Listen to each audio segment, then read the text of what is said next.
What's up guys, today we're going to be taking a look at the Marvel Legends Retro Card Spider-Man 2099 action figure. I really love this style of packaging because my first Spider-Man 2099 action figure was from the 5-inch Toy Biz days, and that figure was packaged on the same style of card. This card has really vibrant artwork and striking colors, and somehow really just makes the figure look so much better in that plastic tray. This figure comes with a set of wall-crawling hands as well as a set of fists. And moving along to the back of the card, there are some instructions to switch the hands out, a larger copy of that same artwork from the front, a description of the character, as well as some product information at the bottom. So let's go ahead and get him open.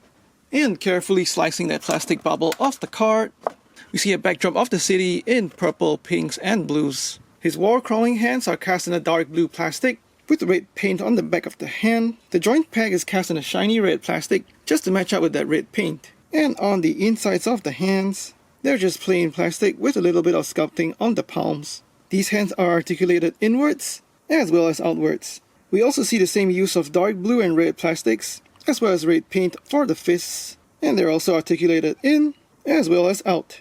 These two extra sets of hands pop right on, and this enhances the playability as well as the display options.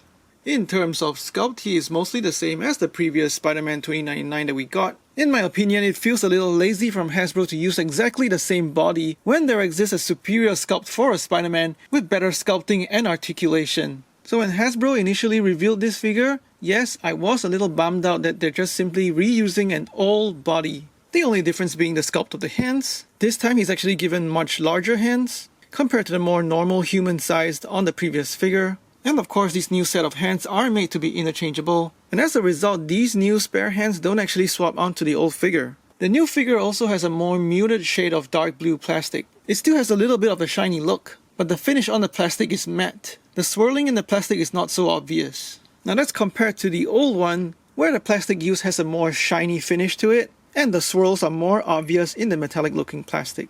So it really is a matter of personal preference if you prefer the shiny glossy look of the old figure or the more subtle look of the new one. In terms of paint and the design of the logo on the torso of the new figure, the logo is skinnier with the use of more fine lines, and I believe this logo is more comic accurate. Based on a couple of more popular Spider-Man 2099 comic covers, I still do like the design of the logo on the older figure.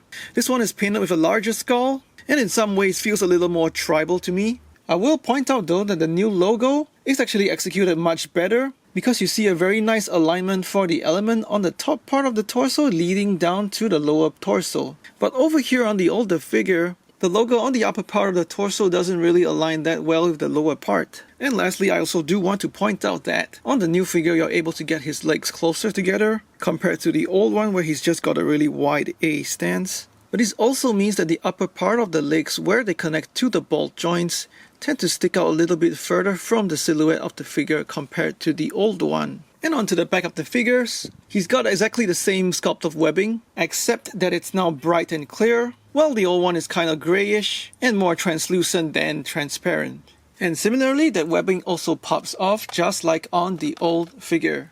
Taking a closer look at the sculpt, he's got a stern expression on his face, with his furrowed brows visible beneath the mask, and the design elements on his face are given a raised sculpt, painted with bright red. On my copy over here, it appears the red paint is applied kind of drifting to the left side of his face. Moving on to the torso, he's got nice musculature sculpted in. The logo and the design is just painted on, not sculpted on. Onto his arms, he's got two spikes sculpted on the back of his forearm near his elbow. The new hands are sculpted with an exaggerated size, and they have pointed fingertips just to show like they have claws. Onto the back of the figure, once again a plain sculpt with the musculature, onto that subtle shiny plastic, and this is where you can have a good look at it, and you can see that the swirling is really not so obvious compared to other metallic plastic Marvel Legends. Popping the webbing back on, and moving down to his legs, once again that same bare plastic with sculpting for the musculature and his legs. No paint whatsoever,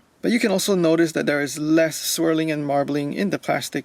In terms of articulation, his head's on a ball hinge, going 360, looking down pretty well as up quite a good fair bit. Butterfly joints in his shoulders that go forward that far, as well as pulling back quite a fair bit. Swivel hinge at the shoulders for 360 rotation.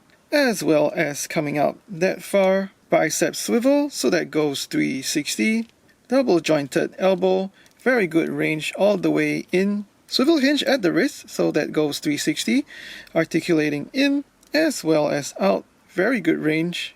He's got a mid-torso ab crunch, so he can move forward that far. But you can also force it even further. You can feel a little click in the plastic. And he also goes back a pretty far bit, but that exposes the gap in that torso and also disrupts that iconic Spider-Man 2099 logo. Swivel at the waist, so he goes 360 as well.